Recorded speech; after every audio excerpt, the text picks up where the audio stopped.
Welcome to FTB Fridays for Friday, the 2nd of July, 2021. I'm your host, Jason C. McLean. And we're joined today by FTB sports contributor, Joe TwoFour. Welcome, Joe. Good morning, Jason. How are you? I'm very good, very good. I guess you're probably in a good mood because, the last two games weren't that great, but this is the 2nd of July, and it's game 3 of the Stanley Cup Playoffs, and the Habs are in it. It's July and we're still watching hockey, and more importantly, it's the Habs that we're watching. The Habs, yeah. Well, they won. They won the conference final, and they won the Western. Actually, the conference final this year. This year they called it the Stanley Cup semifinal. They won the semifinal and the Western Conference trophy on Saint Jean Baptiste Day. Yes, so they have now. That's one of the few trophies they've never won, actually. Because they've never played for it before. They've got 24 Stanley Cups, so that one they've done before. But the Campbell Cup or whatever, Campbell Trophy, they've never won that before, and this is probably the only year that they will ever be able to win it. So it's good that they got that, and it's the only year that there'll ever be a Stanley Cup semifinal, because they never call it that. They always call it the conference final. So the Habs are coming up with new ways to win things, even day and age. They might be the first team to ever win a Stanley Cup in July. Yes, that's true. That's true. But I guess Tampa won a cup in August last year, or September. I guess it might be it ended, but yeah. But the city's coming alive too. Now I know that recently the government denied the Habs request to have more than 3,500 people in the Bell Center. Yeah, which makes sense. We are still in the middle of a pandemic. I know there's been arguments that there's a lot of people hanging around outside, but those people are going to be hanging around outside whether or not the Bell Center is full or not. And in fact, in that case, it kind of creates more of a crowd because now there's 21,000 people coming out onto the street where there's already 10,000.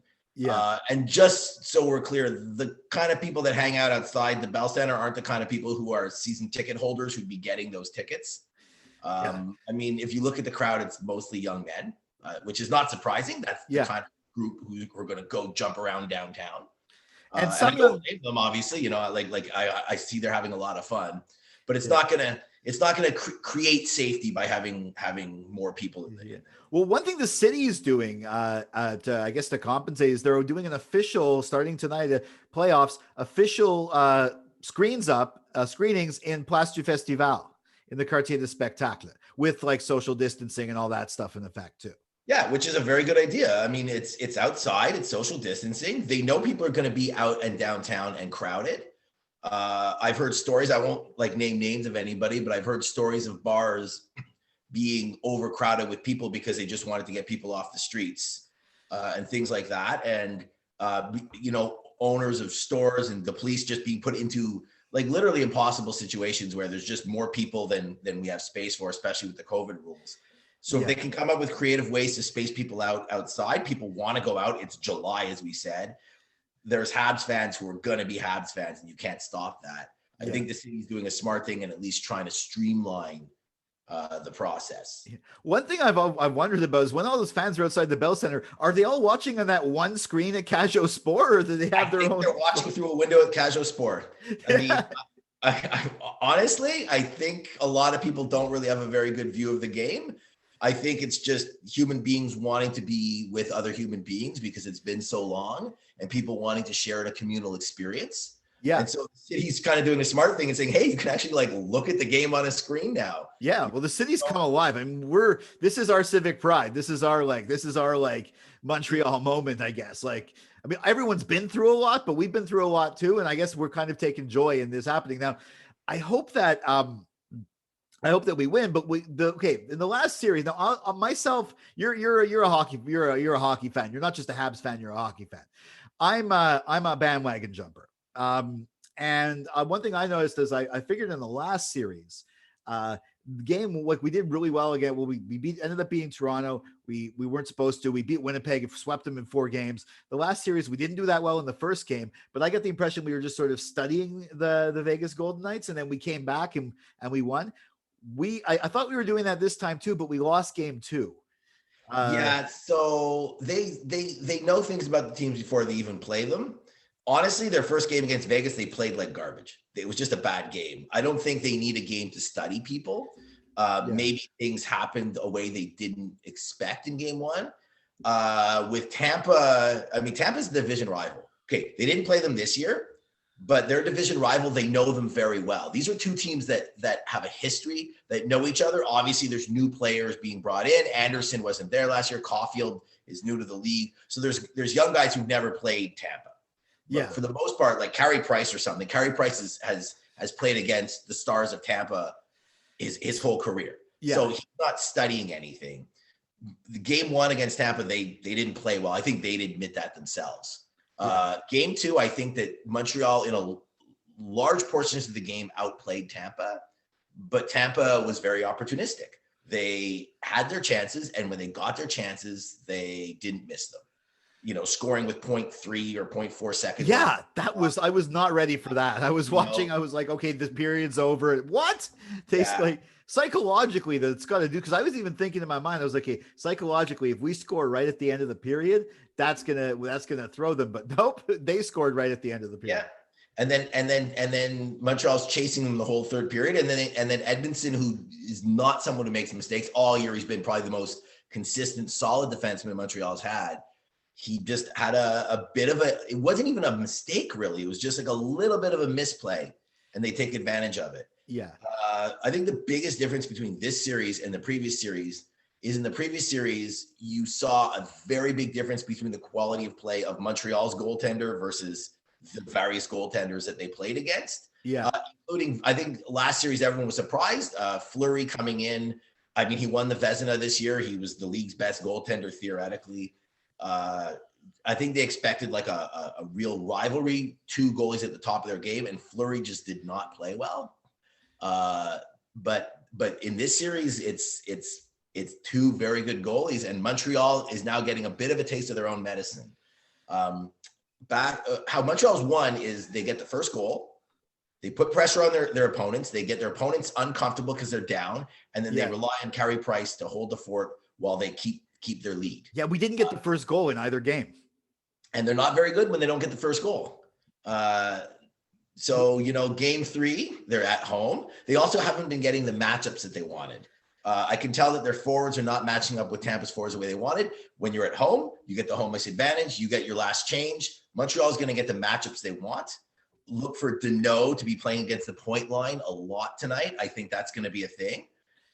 And then look for Montreal to get that last change. And Montreal is going to be, that first period is going to be key. They need to get that first goal. They need to get back to Canadiens hockey, which is get a lead, hold the lead, make the other team feel the pressure of being down in the third. You think we're going to do it tonight? I think this is it. I think this is their game. I think last game they outplayed Tampa. I think this is their game to win. I know you're going to ask me for a prediction later. I'm not much of a predicting 7 games in the future or a full 7-game series, but I think this is Montreal's game tonight. Okay. I think they know it too. I know their back's not literally against the wall, but they got to win this game. Like if they win this game, even if we lose the next game, if we win this game, we still have a chance. Like we could just I mean, a lot of times back in the day, it doesn't really matter as much anymore. But back in the day, they used to say you're not down in a series till you've lost at home. So Montreal hasn't lost at home yet. Tampa won 2, but they were the 2 at home. They were the favorites coming in. We all knew that. We all knew it wasn't going to be an easy series. Well, they're the defending Stanley Cup champions. Yeah, they haven't. I mean, they haven't lost. They've won 7 playoff series in a row. Right? They've won 7 playoff series in a row. Let's give them credit where credit is due. They're a very good team, and they're the favorite deservedly in this series. Well, we came out of nowhere. Habs came out of nowhere this year. I mean, no one was expecting the team to get this far. I think maybe in the Canadian media or the Toronto media, the Habs came out of nowhere. I think people who were watching the team, people who looked at the team in the offseason, maybe this isn't such a big surprise. I know that in the offseason, people were looking at the Habs saying the Habs have a lot of depth this year. The Habs have a lot of character. The Habs have a team that could go far in the playoffs. And then they got off to a good start, and then they kind of like faltered a little, and then they had a couple of injuries. And all of a sudden it's Toronto's the great savior of the North, and they're gonna win everything. They're gonna run over everyone. When you only watch the CBC broadcasters who, like last game, they didn't even know who was on the top power play unit for Montreal. Like this is the 4th round of the playoffs, and it's been the same since like game 5 of Toronto. They've had the same 5 guys out there or whatever. Yeah. And they don't even know. So yeah, maybe in some markets they didn't see the Habs coming. I think other hockey fans, maybe they didn't predict this good. Yeah. A lot of people are not super surprised. I think people would be surprised if they beat Tampa though. Yeah. I mean, that might be considered a surprise. Yeah. Well, one thing I know with other markets, there's I always watch the games like normal, but when I watch the replay the next day on just to see certain things like on YouTube. And there's this guy from Toronto, Steve Dangle or something. And he's like it's on the Sportsnet YouTube. And he's like, admittedly, I'm a Toronto fan, but I'm getting behind the Canadiens. And it's fun to see some Toronto fans having to get behind the Canadiens because they're better people than I am then. Yeah. I usually do get behind I think everyone does this. You get behind the underdog in like the Cup Finals. Yeah. So like if a team won it the previous year, like Tampa, I don't think anyone besides people in Florida are cheering for Tampa because who wants to see the team that won last year win again? Joe Biden tweeted, "Go Bolts." Well, it's a Canadian team and an American team, and he's the president of the United States. I'm sure Justin Trudeau is because Justin Trudeau wanted to bet him. Is going to bet him something. But the thing is, the fact that he said "Go Bolts" is not actually what you call the Tampa Lightning. Well, right? they do. They say Bolts. They say okay. Bolts. So Biden wasn't completely Lightning. So Lightning are one of the few teams that don't have an S at the end of their name. That's like a little trivia question when you have to name the teams that don't have S's at the end. So, and the new one's coming in the league next year, the Kraken. But anyways, so where are the Kraken based? You got to say, yeah, there's. Where are the Kraken based? Where are the Kraken? The Kraken are going to be in Seattle, Jason. That makes sense. Because there's an ocean there. And they're going to release the Kraken. You really don't know your hockey, do you? Okay. Anyway, I watch the Habs when the Habs are in the playoffs. I'm really into it. I study. I learn. Once the Habs are eliminated, I don't care who wins. I don't even know who won I didn't know the Lightning had won the Stanley Cup last year because we were already eliminated by that point. Yeah, well, now you're learning. So you're not just interviewing, you're learning today. It's very good. Yes. But yes, obviously national pride. And like the Prime Minister of Canada is going to cheer for whatever the Canadian team is that's left. Yeah. And I would too, not Toronto, but I would too, in general, like support a fellow Canadian team and always the underdog. So I think there's a lot of people cheering for the Habs right now.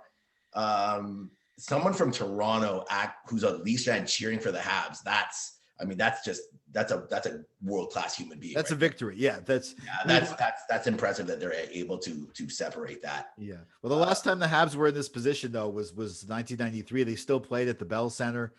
No, wait, they still play at the Forum. What am I talking about? Yes. It's down the street from me. Yeah. The Forum.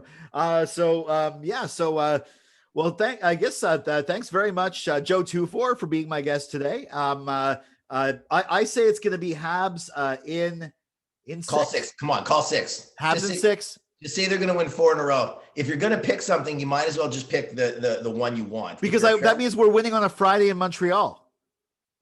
Sure. I mean, if you're a fair weather fan, just pick your team to win in the least amount of games. That's the way to do it. Habs in 6, and you don't want to predict, but your prediction is that they have to win tonight. I'm predicting Habs win tonight. That's my call. I'm going to just say that. And I say if we win tonight, we win. And there we go. There we go. Win tonight, we win. I like that one too. Yeah. Thank you very much, Joe TwoFour, FTB's sports contributor. And you can follow me, Jason C. McLean, at Jason C. McLean on Twitter. And you can follow, give us a like, share, subscribe on YouTube, like and share on Facebook, follow the page, follow Forget the Box on Twitter at Forget the Box. Download the iOS app. The Android app download the Android app. The iOS app is coming soon. And for daily content, please check out forgetthebox.net. We'll catch you next week for another FTB Fridays.